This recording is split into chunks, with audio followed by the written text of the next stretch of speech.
Hello বন্ধুরা, creative ক্লাসরুমে তোমাদের সবাইকে স্বাগতম। এই ভিডিওতে আমি ষান্মাসিক সামষ্টিক মূল্যায়ন 2024 ষষ্ঠ শ্রেণী বিষয় গণিত এর শিক্ষার্থীদের জন্য দেওয়া নির্দেশনাগুলো নিয়ে আলোচনা করব। তাহলে চলো আলোচনাটি শুরু করা যাক। প্রথমেই রয়েছে একটি প্রকল্পের নাম। প্রকল্পটির নাম আমাদের স্কুল কত সবুজ। তারপর রয়েছে পৃথিবীর বিভিন্ন দেশে সবুজ স্কুল নামে একটি আইডিয়া বর্তমানে খুব জনপ্রিয় হয়ে উঠেছে। সবুজ স্কুল ধারণাটি হলো যে স্কুলে যত বেশি গাছ এবং রিসোর্স রিসাইকেল করার ব্যবস্থা আছে সেই স্কুলের পরিবেশ তত বেশি স্বাস্থ্যকর, পরিচ্ছন্ন ও সবুজ। এই চমৎকার আইডিয়ার উপর ভিত্তি করেই তোমরা আজকে একটি প্রকল্পে অংশগ্রহণ করবে, যার মাধ্যমে তোমাদের স্কুলের পরিবেশকে কিভাবে আরও সবুজ করা যায় তা খুঁজে বের করবে। এর জন্য তোমরা ডান পাশের কলামে বর্ণিত 3টি কাজ করবে। কাজ কতে রয়েছে বেঁচে থাকার জন্য প্রয়োজনীয় অক্সিজেন মাপি। কাজ খতে রয়েছে কাগজের অপচয় কমাই, গাছ বাঁচাই।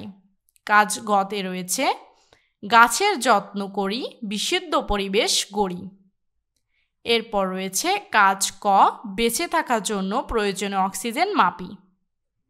এরপরে দেওয়া নির্দেশনাগুলো তোমরা পড়ে নেবে নিজেদের মতো করে। এরপর রয়েছে দলগত কাজ 1। দলের মধ্যে আলোচনা করে তোমাদের বিদ্যালয়ের গাছের সংখ্যা এবং মোট জনসংখ্যার ভিত্তিতে নিচের সমস্যাগুলো সমাধান করো।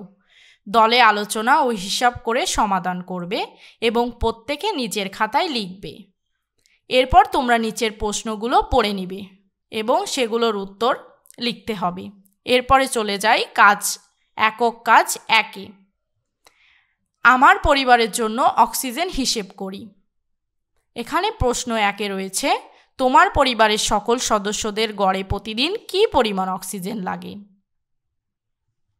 কাজ 2-এ রয়েছে গড়ে একজন মানুষের যে পরিমাণ অক্সিজেন লাগে এবং গড়ে তোমার পরিবারের সদস্যদের যে পরিমাণ অক্সিজেন প্রয়োজন হয় তা অনুপাত আকারে লিখো।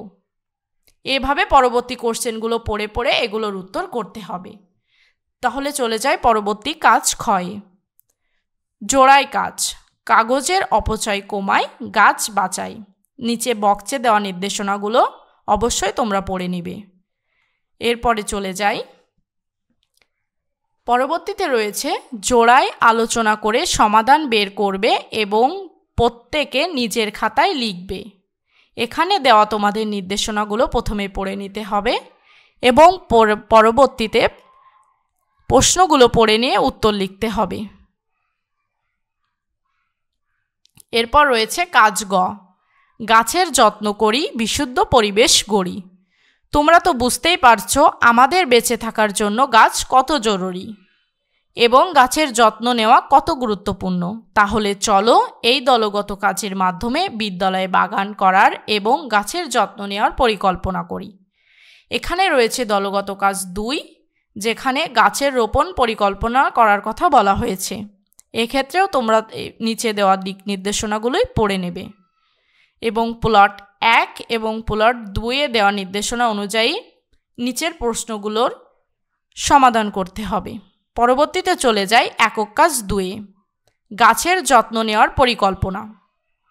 এখানে দেওয়া নির্দেশনাগুলি হলো গাছ রোপণের পরে এবার গাছের যত্ন নেওয়ার পালা। বলা হয়ে থাকে সপ্তাহে মাত্র 2 বার গাছের গোড়া পর্যবেক্ষণ করেই বুঝে ফেলা সম্ভব কখন গাছে পানি দিতে হবে। গাছের চারপাশে থাকা মাটি যখন শুকিয়ে আসবে তখনই গাছে পানি দিতে হবে এবং মাটি একটু আলগা করে দিতে হবে। আবার ময়লা কিছু থাকলে সরিয়ে দিতে হবে। অর্থাৎ যদি আমরা সপ্তাহে মাত্র 2 দিন গাছের যত্ন নিতে পারি তাহলেই গাছগুলো ভালো থাকবে। গাছ ভালো থাকলে আমরা ভালো থাকব। এবার নিচের সমস্যাগুলো সমাধান করে তুমি এমন একটি পরিকল্পনা করবে যাতে তোমার শ্রেণীর সকলে মিলে বিদ্যালয়ের গাছগুলোর যত্ন নিতে পারো। এখানে দেওয়া প্রশ্নগুলো পড়ে ফেলবে এবং এগুলোর উত্তর করতে হবে। পরবর্তী ভিডিওতে আমি তোমাদের এই সমস্যাগুলোর সমাধান করে দেব। তাই পরবর্তী ভিডিওগুলো পাওয়ার জন্য অবশ্যই চ্যানেলটিকে সাবস্ক্রাইব এখনই করে রাখবে।